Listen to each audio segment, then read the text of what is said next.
Welcome back to Is It Worth It? The show where we tell you if it's worth buying or not. Today um, we're reviewing Flynn, Son of Crimson, fun platformer action game, and I'm going to be telling you why you should buy this game. Before we get into the video, I want to introduce the new grading scale I'll be using. It's the same grading scale IGN uses. But in each video, there are 5 things I will be ranking in each video. The story, the graphics, the music, the gameplay, and the specs of the game, like storage requirements and the cost. And each one will be ranked out of 10.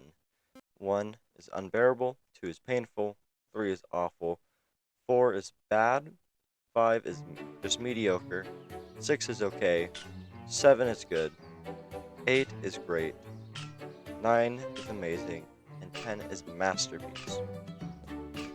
And then at the end, all the scores will be added up, multiplied by 2, to give a score out of 100.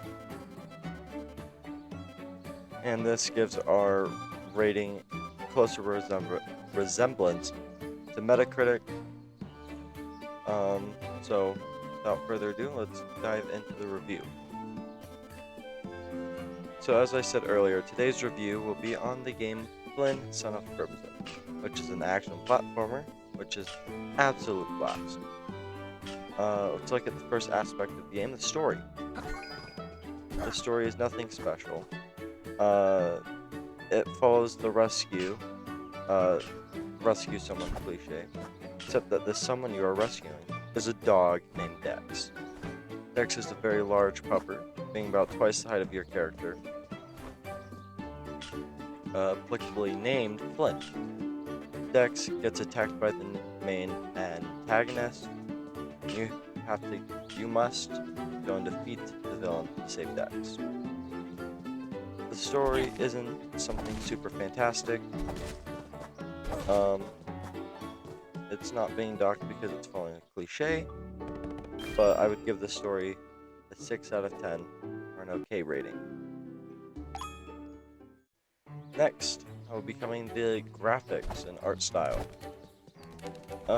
Even without playing the game, you get to see a great example of what the art style looks like, the trailers, all of that.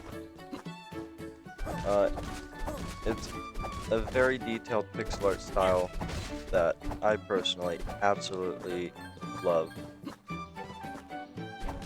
It works very well moving through the world.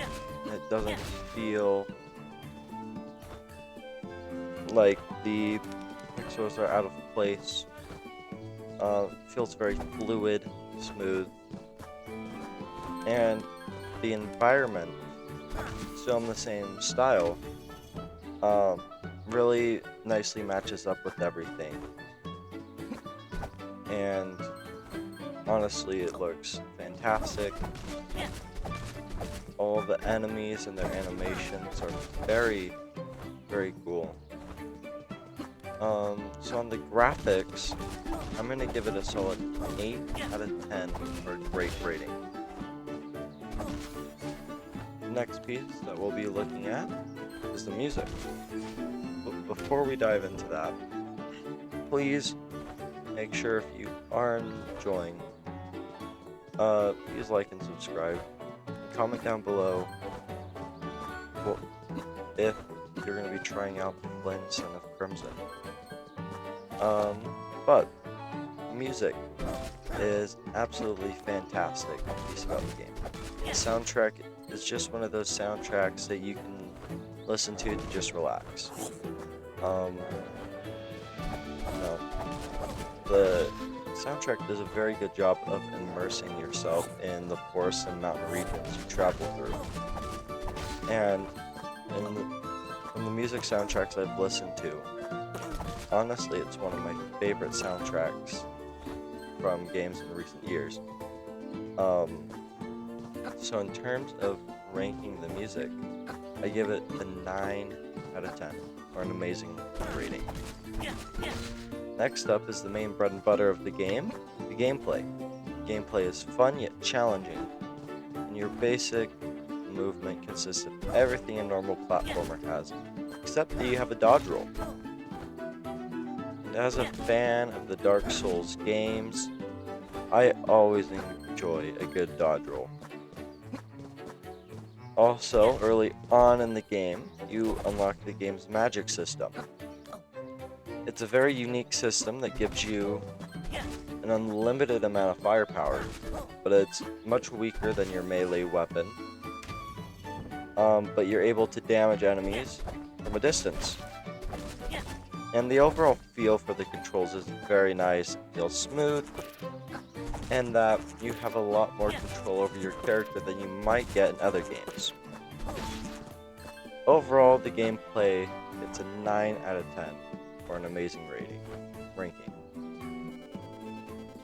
The last thing I'm going to be covering is anything else that could affect the user's experience, the specs of the game. For starters, it's $30 on PS4, 5, Nintendo Switch, Xbox One, Xbox Series S, and Steam.